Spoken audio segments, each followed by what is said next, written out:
अब मैं बताऊंगा कि हम मैथ में ज़्यादा नंबर कैसे ला सकते हैं, ठीक है ना। तो हमें इसके लिए कुछ विशेष बातों पे ध्यान देना होगा। सबसे पहले तो अपनी जो पूरी पढ़ाई है चैप्टर 1 से लेकर के चैप्टर 14 तक, क्योंकि 15 तो आएगा नहीं, प्रोबेबिलिटी अब नहीं आएगा, तो हमें सबसे पहले उन्हें तैयार करना पड़ेगा, उनका रिवीजन करना पड़ेगा। तो सभी लोग घर पे रिवीजन करें। किसका रिवीजन करें? मैथ का। सभी चैप्टरों का रिवीजन करें, ठीक है। रिवीजन करने के बाद डेली अनसोल्ड और लगाएं। जैसे सन 2022 के लगाएं। सबसे पहले सन 2022 के अनसोल्ड क्या करें? लगाए करो। मैं भी आज से क्या ना कुछ उस ग्रुप पे भेज दिया करूँगा, व्हाट्सएप ग्रुप है ना, उस पे थोड़े थोड़े प्रश्नों को भेज दिया करूँगा करके, जो कठिन है। आज सन 2022 का पहला सेट में भेज दूंगा। जिसके पास अनसोल्ड नहीं है वहाँ से देख लेगा, ठीक है। जिसके पास फोन भी नहीं है तो मैं कॉपी पे लिख के रखूंगा सब, ठीक है। तो मैं यहाँ पे देख लेना कॉपी पे आके। कल फोन है मेरे पास, फोन है तो कोई तो अच्छी बात है, ठीक है ना।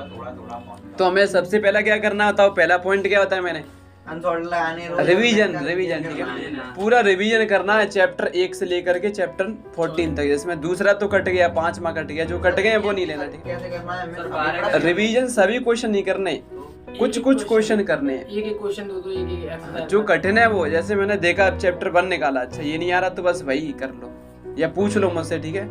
जो आ रहा है वो मत करो। 12वां चैप्टर कराएंगे, ठीक है। वैसे मैंने तो करा दिया है, अब तुम घर पे नहीं कर रहे। सभी प्रश्न सभी।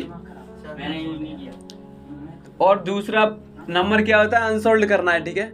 सन 2022 का 7 सेट कर लेने हैं, 7 सेट प्लस कुछ हमें प्रश्न याद भी करके रखने हैं। जैसे पेपर में आ गया, जैसे अभी प्रश्न आया था वो फर्स्ट ईयर का आ गया था कि डालेंगे लंब की लंबाई, तो ये फर्स्ट ईयर में है। तो इसके बदले कुछ प्रश्न याद कर लेंगे, तो हम उसको नहीं लिखेंगे, उसके बदले में दूसरा लिखे आएंगे। ऐसा भी करना है, ठीक है। कम से कम 20 प्रश्न तो याद होने चाहिए, 20 प्रश्न।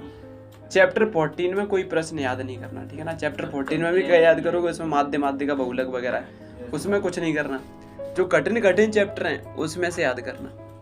और सभी सूत्र याद होने चाहिए सबके पास। जैसे वो पेज लिखा है ना, उस पेज पे, जैसे उस पेज पे सूत्र लिखे हैं सभी, ऐसे सूत्र होने चाहिए सबके पास।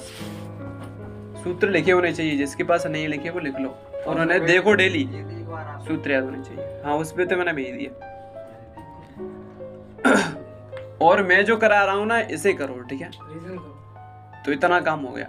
साथ में हिंदी, अब हिंदी पढ़ो, ठीक है ना। ऐसा तो नहीं कि गणित पढ़ेंगे, हिंदी भी तो पढ़नी है, सब वैसे देखना।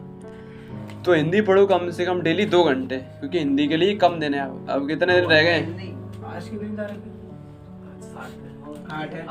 8 तारीख है, ठीक है ना। तो हमारे पास कितने दिन है? 8 दिन नहीं है, केवल 15 तारीख तक तो है ना। 16 को तो पढ़ोगे नहीं, तो 7 दिन है। अगर 7 दिन में डेली 3 घंटे पढ़ोगे तो 21 घंटे हो गए, और 21 घंटे पर्याप्त है। डेली 3 घंटे हिंदी पढ़नी चाहिए। ये कहना है मैं 13 को नहीं पढ़ाऊंगा, ठीक है ना, 14 को भी नहीं पढ़ाऊंगा, 15 को भी नहीं पढ़ाऊंगा, तो 3 दिन नहीं पढ़ाऊंगा, क्योंकि 3 दिन घर पे हिंदी ही पढ़ोगे पूरे दिन। अगर 10 घंटे भी हिंदी पढ़ोगे तो 30 घंटे हो गए। गुरुजी, तो हमें सॉल्यूशन ही आता है छाटने पड़ता है हिंदी में। हाँ, तो ब्रो ये जैसे 3 क्वेश्चन आते हैं, वो में तो एक तो उसी में तो मिल जाता है, एक संदर्भ करना पड़ता है, एक और रेखांकित की व्याख्या करनी पड़ती है, वो याद होनी चाहिए। व्याख्या याद थोड़ी करते हैं, व्याख्या तो जो हमें दे रखा है ना गद्यांश, उसी में से लिखना है, हमें व्याख्या करनी है।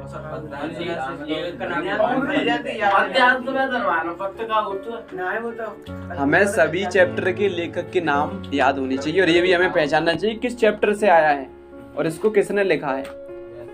तो ये चीजें करनी है, ठीक है।